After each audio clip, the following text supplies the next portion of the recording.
सर्व गावातील नागरिक, आज आपण सर्वजण इथे जमलेलो आहोत ते म्हणजे आपल्याला 17 सप्टेंबर पासून ते 31 डिसेंबर पर्यंत मुख्यमंत्री समृद्ध पंचायत राज अभियान आपल्या गावामध्ये राबवायचं आहे। मुख्यमंत्र्यांनी सुरू केलेलं हे अभियान गाव पातळीवर आपल्याला राबवायचं आहे, प्रत्येक गावांनी राबवायचं आहे। आणि हे राबवत असताना त्यांनी जे आपल्याला घटक ठरवून दिलेले आहेत त्यानुसार आपल्याला गावामध्ये इथून पुढचे 90 दिवस काम करायचं आहे। आणि हे काम करत असताना पूर्ण नागरिकांचा यामध्ये सहभाग असणं खूप महत्त्वाचं आहे। आजच्या ग्रामसभेचा मुख्य उद्देश तोच आहे की आपल्याला गावातले जे बरेचसे कामं करायचे आहेत ते श्रमदानातून आणि लोकवर्गणीमधून करायचे आहेत। आपल्याला गुणांकन दिलेलं आहे, या गुणांकनाद्वारे जे आपले राहिलेले पेंडिंग कामं आहेत ते कामांना आपल्याला गती येण्यासाठी आपल्याला हा 3 महिन्याचा कालावधी शासनाने दिलेला आहे। या कालावधीमध्ये आपल्याला आपले अपूर्ण राहिलेले गावातील कामं पूर्ण करायचे आहेत।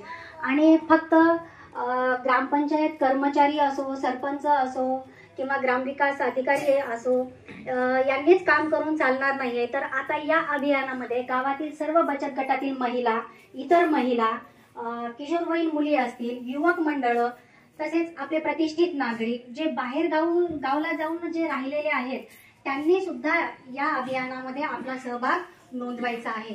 श्रमदानातून आपल्याला आपल्या गावातली बरेचशी कामं करायची आहेत।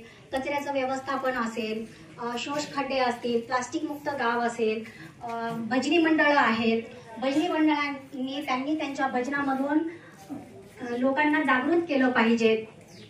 आपलं गाव स्वच्छ कसं असलं पाहिजे, प्लास्टिक मुक्त कसं झालं पाहिजे, रेन हार्वेस्टिंग, आपण पावसाच्या पाण्याचं संकलन करत नाही हे कुठेतरी आपण केलं पाहिजे। प्रत्येक कुटुंबातल्या प्रत्येक एका व्यक्तीनं एक झाड तरी किमान लावलं पाहिजे। पावसाच्या पाण्याचं कसं आपल्याला नियोजन करता येईल हे पण याचं आपल्याला गुणांकन दिलेलं आहे। तसेच जे बगीचा निर्माण करतील, फळबागा निर्माण करतील, उत्कृष्ट परसबाग निर्माण करतील याचे सुद्धा मार्क आपल्या गावाला मिळणार आहेत। आणि आपण केलेल्या कामाचं कौतुक हे महाराष्ट्र शासन करणार आहे।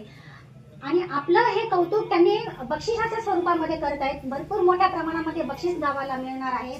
आणि हे जर बक्षीस आपल्या गावाला जर मिळालं तर आपले बरेचसे कामं गावातले राहिलेले आपण पूर्ण करू शकू।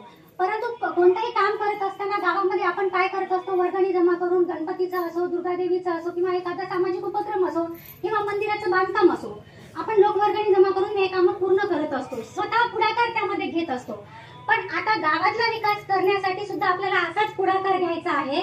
लोकवर्गणीच्या माध्यमातून आपल्याला बघायचे ते 8 घटक आपल्याला सरांनी चांगल्या रीतीने मार्गदर्शन आताच केलेलं आहे।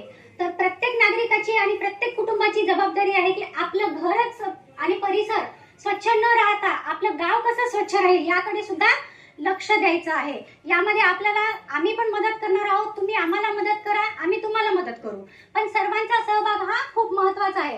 आज मी तुम्हाला सर्वांपुढे हे आव्हान करत आहे की या अभियानाची स्वीकृती हदगाव तालुक्यातून येवली गावाने घेतलेली आहे की हे अभियान आम्ही 3 महिने आमच्या गावामध्ये राबवणार आहोत आणि संपूर्ण गावातील नागरिकांचा आणि महिलांचा सहभाग या अभियानामध्ये असणार आहे सर।